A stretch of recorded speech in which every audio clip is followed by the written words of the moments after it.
강원 중심 채널 헬로티비 뉴스입니다.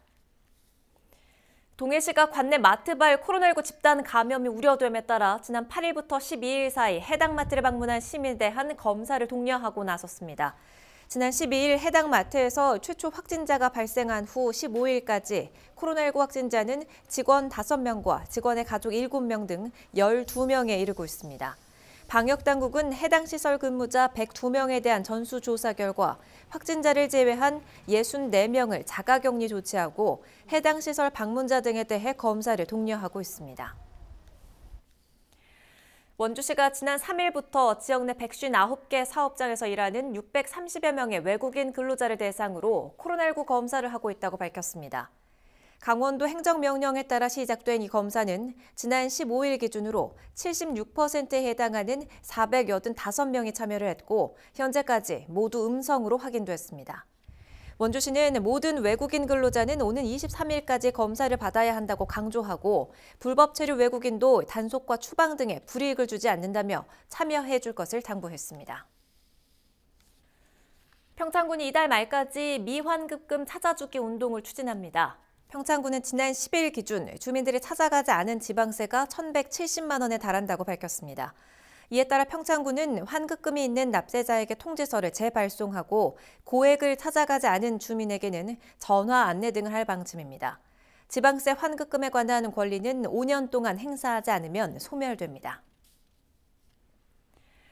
춘천시가 공직자에 대한 부동산 투기 조사와 아파트 가격 상승 요인을 점검하기로 했습니다. 이재수 춘천시장은 지난 15일 간담회에서 최근 아파트 가격이 과열 양상을 보이고 있다며 이에 대한 원인 파악을 비롯한 관련 사항을 점검하겠다고 밝혔습니다. 또 한국토지주택공사 직원들의 땅 투기 파문이 확산됨에 따라 춘천시 공직자에 대한 부동산 투기도 함께 조사하기로 했습니다. 춘천시는 조만간 추진 부서를 만들고 경찰 등 관계기관과 실무회의를 가질 예정입니다. 동해선 고속전철화 사업과 연계한 삼척 강릉간 고속화 철도 개량 사업을 조기에 추진해야 한다는 목소리가 나오고 있습니다. 강원도의회 국민의힘 원내대표인 심상화 의원은 16일 의회에서 성명서를 발표하고 삼척 강릉간 고속화 철도 개량 사업을 조속히 추진해야 한다고 촉구했습니다.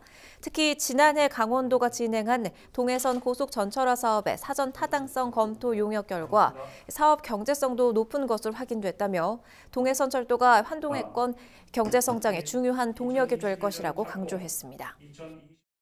삼척 강릉을 비롯한 동해선 사업들과 춘천, 속초, 강릉, KTX 등 철도 인프라를 통해 수도권과 부산, 경남권을 2시간대에 왕래하며 지역이 활력을 찾고 지역 경제가 살아나는 계기가 될 것이며 이와 함께 기존 삼척 강릉 구간은 노후화된 노선으로 시가지를 관통해 소음과 분진에 따른 주민 불편과 사고의 위험이 높다고 우려했습니다.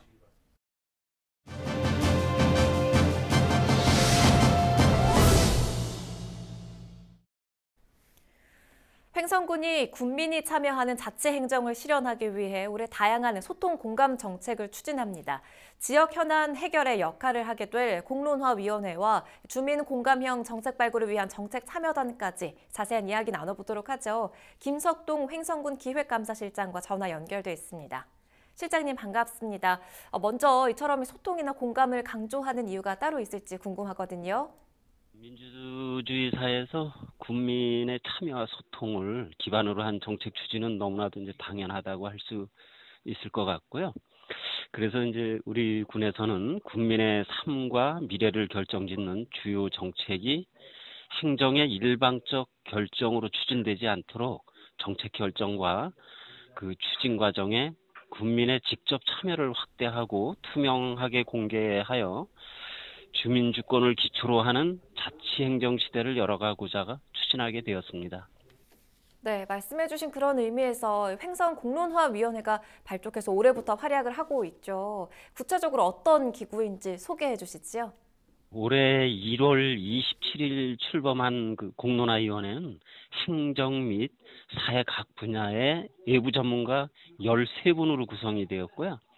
지역 현안과 공론화가 필요한 공공정책 의제를 선정을 하여 타당성 검토와 각 분야 전문가로 이루어진 공론화위원회 자문을 통해서 정책 추진에 있어 전문성과 객관성을 보완하는 역할을 하게 됩니다. 함께 이야기할 수 있는 장이 마련되는 거일 텐데 뿐만 아니라 군민이 정책에 참여하는 단체도 구성이 돼서 운영을 앞두고 있다고요?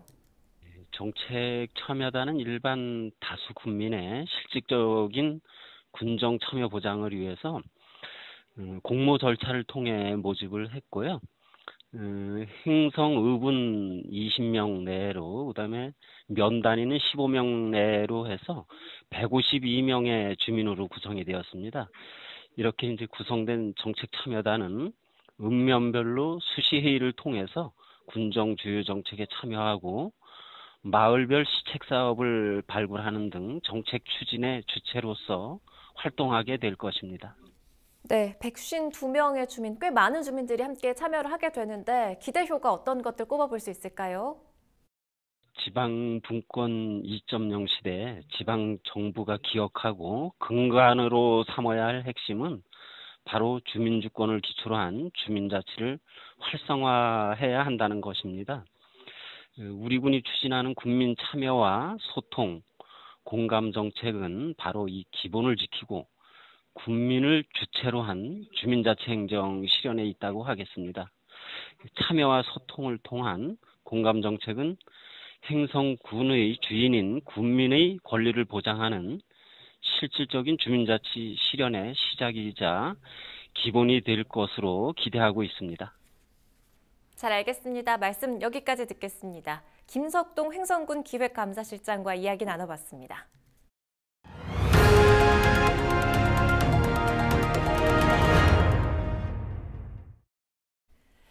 강아지나 고양이 키우는 분들 많이 계시죠? 우리나라 인구의 4명 중 1명꼴로 반려동물을 키우고 있다고 하는데요. 혹시 우리 집 강아지가 갑자기 쓰러진다거나 위급한 상황이 생긴다면 어떻게 대처해야 할까요? 전문가들은 평소에 응급처치법을 익혀두는 게 좋다고 조언합니다. 충남 소방관들이 직접 이 반려동물을 위한 심폐소생술 교육에 나섰습니다. 정선영 기자입니다. 구급대원이 고양이에게 심폐소생술을 합니다. 손가락으로 조심스럽게 흉부 압박을 반복한 지 3분 정도 지나자 다행히 호흡이 돌아옵니다. 지난달 7일 논산의 한 초등학교에서 축구 골대 그물에 걸려 의식을 잃었던 고양이는 구급대원의 응급처치 덕분에 무사히 깨어났습니다. 발버둥 치다가 그 목에 감겨있던 그물이 더 쪼이면서 잠시 이제 심장이 멎었던 거죠. 그물을 다 잘라낸 후에 바로 심폐소생을 실시했어요.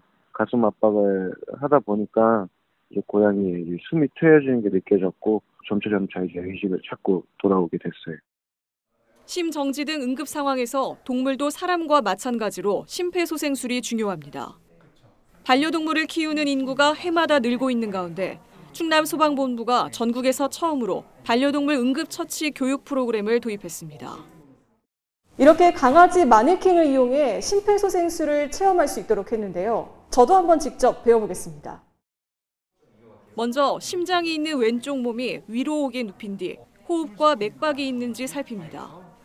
입을 벌려 이물질을 확인하고 혀가 목구멍을 막지 않도록 앞으로 빼줍니다.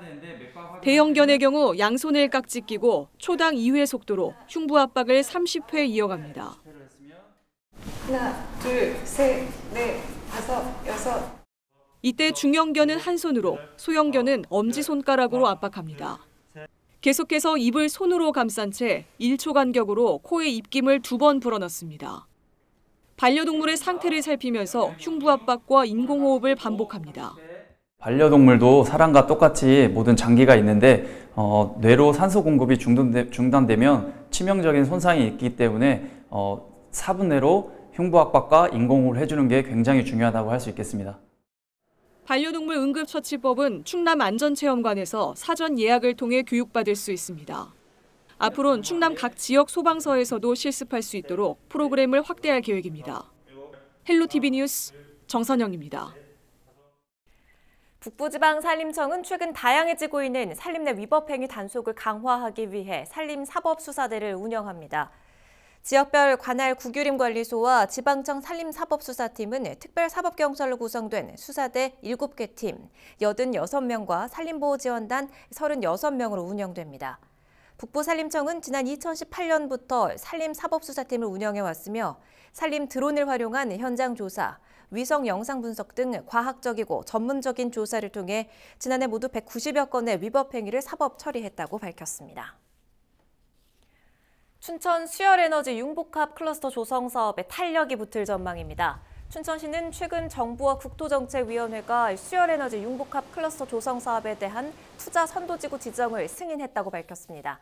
투자 선도지구는 정부가 지역 전략 사업을 발굴해 지역 성장 거점으로 육성하기 위한 제도입니다. 3천억 원 규모의 예산이 투입되는 수열에너지 융복합 클러스터는 강원도와 춘천시, 한국숫자원공사가 소양강댐 심층수를 이용해 수열에너지와 데이터 센터가 어우러진 클러스터를 조성하는 사업입니다. 삼척시가 민주노총 파업에 따라 생활쓰레기 처리 대책을 수립해 추진합니다. 시는 직영으로 운영하는 음식물 쓰레기 수거는 파업 기간 동안 공무원을 비상대체 인력으로 긴급 투입해 최대한 정상 수거할 예정입니다. 또 수집 운반업체 위탁 중인 종량제 봉투 쓰레기 수거는 정상적으로 이뤄질 수 있도록 합니다. 단 대형 폐기물과 재활용품은 인력 부족으로 수거가 당분간은 어려울 것으로 예상됩니다. 강원 지역의 지난 2월 수출입액이 전년 같은 기간 대비 대폭 증가한 것으로 나타났습니다. 동해세관은 지난 2월 강원 지역의 수출액은 2억 1천만 달러, 수입액은 5억 6천만 달러로 집계됐다고 밝혔습니다. 이 같은 금액은 지난해 같은 기간 대비 수출은 33.3%, 수입은 49.9%가 증가한 수치입니다. 주요 수출 품목으로는 기계류와 식료품, 화공품이고 천연가스와 수산물은 수입이 증가했습니다.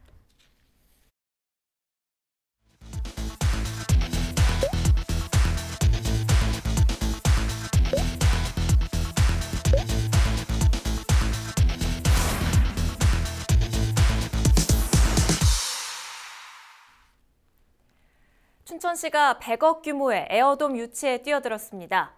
춘천시는 시민의 건강한 삶은 물론 전지훈련팀 유치를 위해 문화체육관광부와 국민체육진흥공단의 전지훈련 특화시설 설치 지원 사업 공모에 참여했다고 밝혔습니다.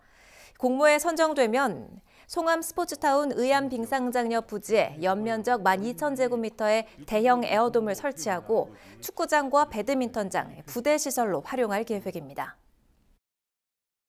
일단 현재 체육시설이 부족하기 때문에 전지훈련하는 선수들이 지금 못 오고 있기 때문에 전지훈련장으로 쓰기에는 적합하다고 생각합니다. 그 생활체육 시설도 활용하고 축구 시설이나 배드민턴 다른 종목도 많이 활용할 수 있으리라고 생각이 됩니다. 공모 결과는 계획서와 현장 평가 등을 거쳐 다음 달 중 나올 예정입니다. 춘천시가 시민축구단을 사회적 협동조합으로 전환합니다. 춘천시는 대한축구협회 규정에 따라 시민축구단을 독립법인으로 전환하기로 했습니다. 이에 따라 19일 시청에서 법인 설립을 위한 춘천시민축구단 사회적 협동조합 창립 총회를 개최합니다. 춘천시민축구단이 협동조합으로 운영되면 시민 누구나 조합에 가입할 수 있고 후원기업의 세제 혜택 등도 가능합니다. 춘천 인형극제가 오는 5월 28일 개막해 12월 23일까지 7개월간 계절별 주제로 열립니다. 이에 따라 봄은 스타트, 여름 빌리지, 가을은 시어터, 겨울 이글루를 주제로 주말마다 새로운 인형극을 선보입니다. 또 6월부터 8월까지는 매월 한 번씩 찾아가는 인형극제를 진행합니다. 이 밖에도 9월 3일에는 거리 공연을 포함한 개막식을 진행하고 연말에는 1년 동안 가장 많은 관심을 받은 작품을 재현합니다.